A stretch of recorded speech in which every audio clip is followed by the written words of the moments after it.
Assalamualaikum warahmatullahi wabarakatuh. Halo semuanya, perkenalkan nama saya Nabila Fatia dari Prodi Manajemen Informatika. Di video kali ini, saya bersama dua rekan saya yaitu Saya Aulia Rahmanjani dan Saya Raihan Prasetyo. akan menjelaskan sebuah testing atau uji kelayakan sistem yaitu performance testing. Langsung saja kita mulai ke pemaparan yang pertama. Baik, di sini ada definisinya, yaitu suatu proses untuk menguji batas ketahanan dan kestabilan sebuah sistem, termasuk modul aplikasi dan infrastruktur. Selanjutnya ada concern atau fokus utama yang dilakukan oleh performance testing. Juga bisa disebut sebagai tujuan dari dilakukannya performance testing. Yang pertama ada speed untuk menentukan kecepatan respon dari aplikasi yang akan diuji. Yang kedua ada scalability, menentukan maksimum user load yang dapat dihandle oleh aplikasi. Yang ketiga ada stability, yaitu menentukan kestabilan aplikasi dalam berbagai jenis jumlah load. Untuk pemaparan selanjutnya, kita akan masuk ke jenis-jenis performance testing. Load testing merupakan bagian dari teknik pengujian performance di mana tujuan menentukan target load dari sebuah sistem. Pengujian ini diperlukan untuk mengetahui ketahanan sistem dengan menaikkan load perlahan-lahan pada setiap skenarionya. Kemudian menganalisis penggunaan resource-nya, apakah ada perbedaan yang signifikan atau tidak. Stress testing merupakan pengujian performance yang dijalankan untuk mengetahui limit atau batas kemampuan dari sebuah sistem dengan cara membanjiri trough sampai sistem tersebut crash. Alasan dilakukannya pengujian ini adalah untuk menghindari terjadinya kegagalan sistem dan diharapkan tim pengembang dapat membangun sebuah sistem yang lebih kebal terhadap kasus traffic yang dibanjiri oleh banyak user. Endurance testing merupakan bagian dari teknik pengujian performance yang dijalankan untuk menganalisis behavior atau performance sistem dengan load yang normal namun dalam jangka waktu yang panjang. Pengujian ini dilakukan untuk menghindari terjadinya kebocoran memori atau memory leak. Yang kedua, spike testing merupakan bagian dari teknik pengujian performance yang dijalankan untuk mengetahui jumlah load sistem apakah sesuai dengan ekspektasi.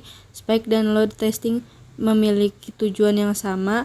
Bedanya dengan load testing adalah pengujian ini dilakukan dengan pengirim load yang banyak dalam waktu bersamaan. Untuk pemaparan yang terakhir, di sini ada tools atau alat atau software yang digunakan untuk melakukan performance testing. Yang ke-1 Gmeter, aplikasi open source berbasis Java yang dapat dipergunakan untuk performance test untuk melakukan load atau stress testing web application, FTP application dan database server test. Gmeter bisa digunakan dengan cara GUI atau non-GUI atau command line. Yang kedua Lotus, tools open source yang kemungkinan ada mendefinisikan Python code. Locus mendukung proses testing yang dijalankan atau didistribusikan melalui beberapa mesin sekaligus. Oleh karena itu, dapat digunakan untuk mensimulasikan jutaan pengguna secara bersamaan. Yang ketiga Gatling, sebuah powerful open source load testing tools. Gatling adalah untuk load testing yang berkelanjutan dan terintegrasi dengan jalur development. Gatling termasuk web recorder and colorful reports. Gatling juga merupakan tools open source performance testing yang menggunakan skala AK dan NETI yang akan membantu menjalankan high performance dan mudah maintain pada saat lokal dan server test.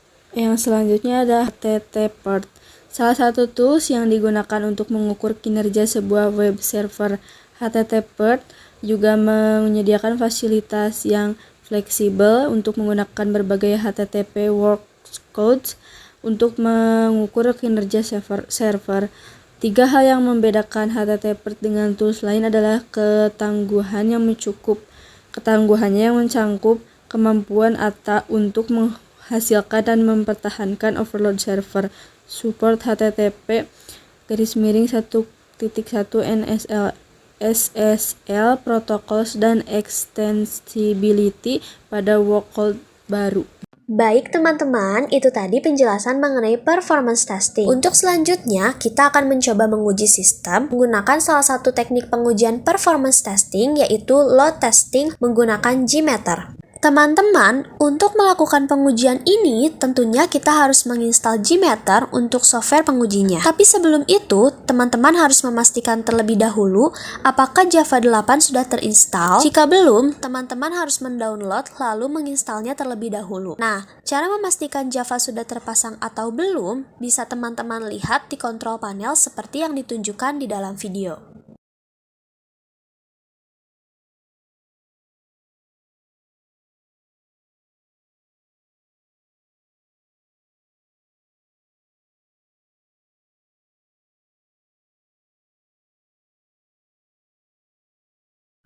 Setelah Java terinstall, teman-teman bisa langsung search di Google untuk mendownload Gmeter.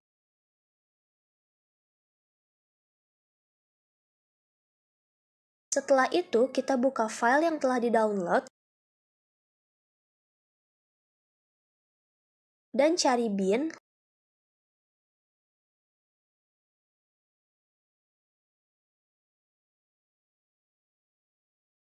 Lalu kita buka file berikut untuk menjalankan Gmeter.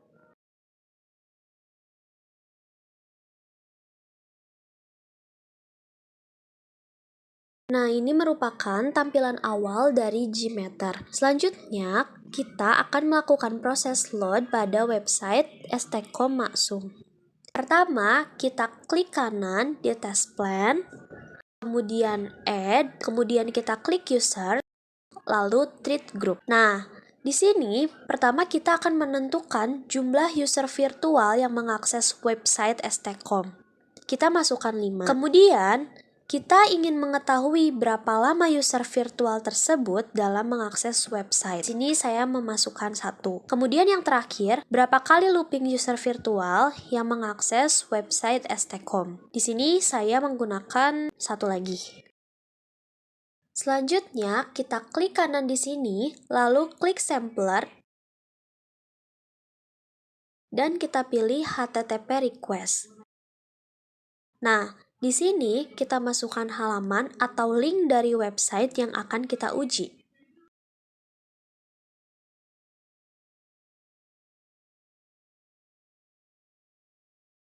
Kemudian, di sini kita add listener, lalu klik View Results in Table. Nah, di halaman ini akan tertera bagaimana kemampuan dari website ini. Sebelum kita memulai testing atau pengujiannya, kita harus save terlebih dahulu.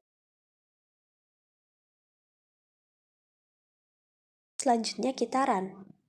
Dan ini hasilnya. Di sini ada beberapa kolom yang bisa kita lihat.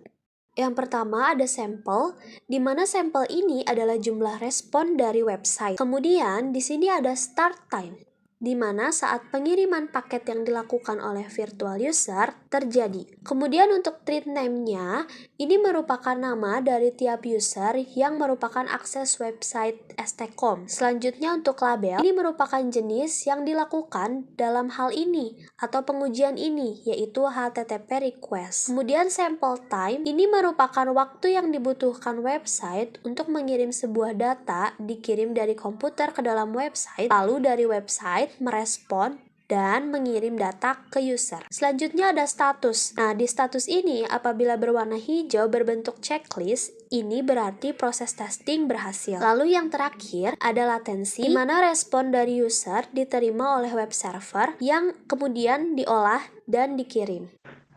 Selanjutnya kita akan mencoba mempraktekkan stress test. Oke, di sini kita ke test plan, ya klik kanan add treat user, lalu ganti nama grupnya dengan stress test sesuai dengan tes kali ini. Number treatnya 20, punya 20, dan langsung save. Klik kanan lagi, pilih list sampler HTTP request, lalu kita isi server name-nya, yaitu kita ke info stcom.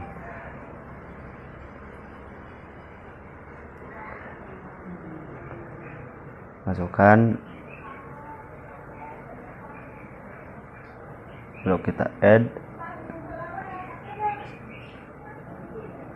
view result in table, lalu kita run.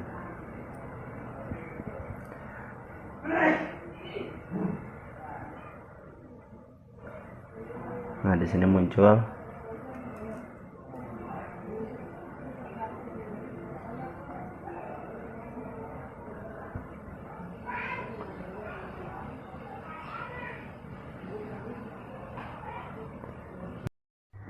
selanjutnya add pilih yang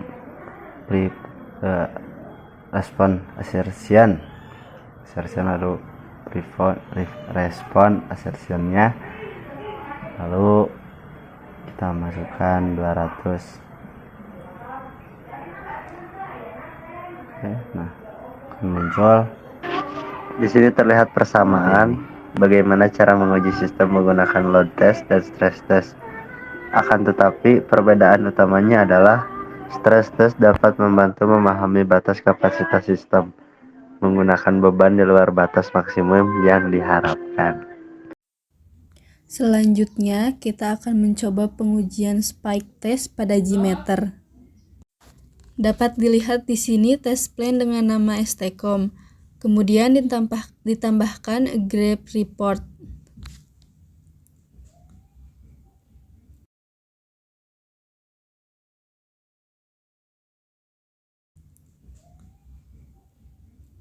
Kemudian menggunakan concurrency thread group, di mana target concurrency yang digunakan sebanyak 1000 user.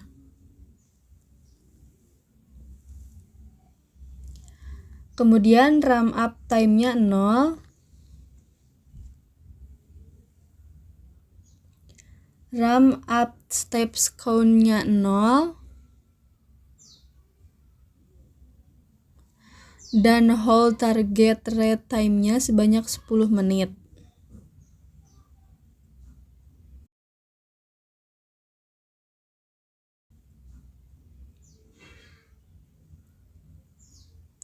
Kemudian digunakan HTTP request dengan nama server info.stcom.ac.id.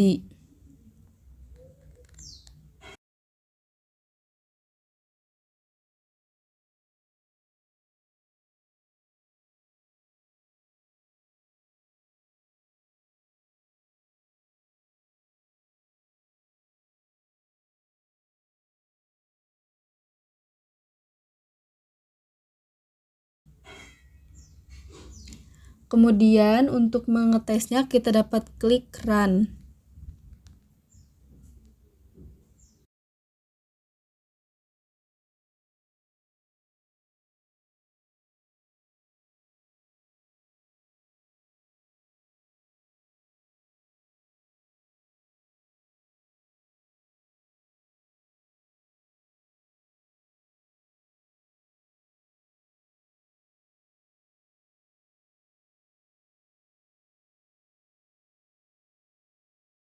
Dapat dilihat di sini pada grade report di sini terdapat tingkat error dan sistemnya tidak bisa menghandle terlalu banyak user.